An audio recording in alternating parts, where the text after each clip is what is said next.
वैसे तो सरसों का तेल आप सभी के घर में पूड़ी से लेकर पकवान बनाने में यूज होता है, लेकिन क्या आपको पता है शुद्ध सरसों कच्ची घानी का तेल बड़ी बड़ी फैक्ट्रियों में और बड़ी बड़ी मशीनों से प्रोसेस करके किस तरीके से निकाला जाता है, और सरसों का तेल निकालने में क्या किसी भी प्रकार की मिलावट की जाती है? अगर नहीं जानते तो पूरी वीडियो देखना, आप सभी को बहुत मजा आएगा। सरसों का तेल बनाने के लिए सबसे पहले 50 किलो के सरसों के कट्टे को लाकर यहाँ पर खाली किया जा रहा है। वैसे सरसों का तेल दो प्रकार के सरसों से निकाला जाता है, पीली और काली सरसों से, लेकिन यहाँ पर अच्छी किस्म की काली सरसों को लाकर इस बड़ी सी एलिवेटर मशीन के अंदर डाला जा रहा है। अब ये जो एलिवेटर मशीन है सारे सरसों को ऊपर कन्वेयर में ले जाएगी, और ये जो कन्वेयर मशीन है सारे सरसों को पहली वाली मशीन के अंदर इस छेद के थ्रू भेजेगी। ये पहली मशीन है, और ऊपर की साइड जो पाइप लगा हुआ है इसी पाइप के थ्रू सारा जो सरसों है पहली मशीन के अंदर आता है। साथ में यहाँ पर टूटी भी लगाई गई है जिसमें पानी आता रहता है, और ये जो पानी है सरसों को मॉइस्चर करने का काम करती है। तो सारा सरसों मॉइस्चर होने के बाद ये जो मशीन है, ये जो चीज आप देख रहे हैं इसको गल्ला कहते हैं। इसी गल्ले के थ्रू सारा जो हमारा सरसों है इस वाले पार्ट में जाता है जिसको वरम कहते हैं, और इसी में सरसों के बीज की पिसाई होती है। सरसों की पिसाई होने के बाद जितना भी तेल निकलता है पहले उसकी छनाई होती है,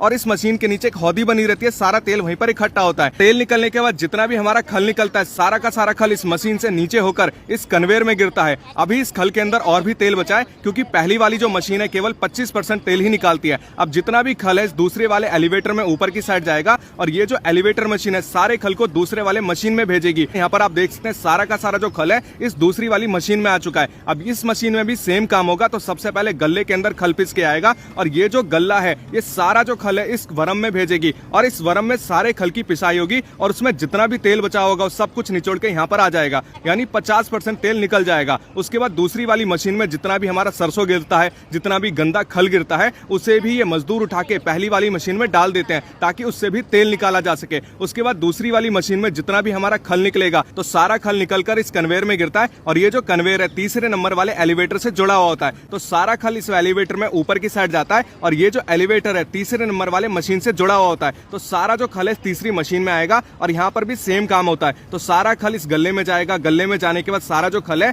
पिसने के लिए इस वरम में जाएगा, और इस वरम में सारे खल की पिसाई होगी, और जितना भी हमारा 100% तेल है उसकी छनाई होने के बाद नीचे हौदी बनी रहती है। तो सारा तेल इसमें इकट्ठा होगा, और जितना भी खल बचा हुआ होता है वो सारा खल वापस से कन्वेयर में गिरता है, और ये जो कन्वेयर है चौथे नंबर वाले एलिवेटर से जुड़ा हुआ होता है, और ऊपर की साइड सारा जो हमारा खल है वो एक जगह पर जमा होता रहता है। तो यहाँ पर बड़ी सी मशीन है, और सारा का सारा खल यहाँ पर जमा होता रहता है। अब यहाँ पर सारा खल आप देख सकते हैं इस तरीके से इकट्ठा हो चुका है। इसके बाद तीनों मशीन से 100% तेल निकलने के बाद तीनों मशीन की जो हौदी होती है एक पाइप के थ्रू तीनों मशीन से कनेक्ट होता है। तो सारा जो हमारा तेल है एक हौदी से दूसरे हौदी में जाता है, और ये सारा जो तेल है एक नीचे जमीन के अंदर गटर होता है उसमें जमा होता है, और ये जो गटर एक पाइप के थ्रू ऊपर ऑयल फिल्ट्रेशन मशीन से कनेक्ट होता है, और यहीं पर सारे तेल को छाना जाता है, साफ किया जाता है, जिसमें बहुत सारे नलके लगाए होते हैं, और इस नलके के थ्रू जितना भी तेल निकलता है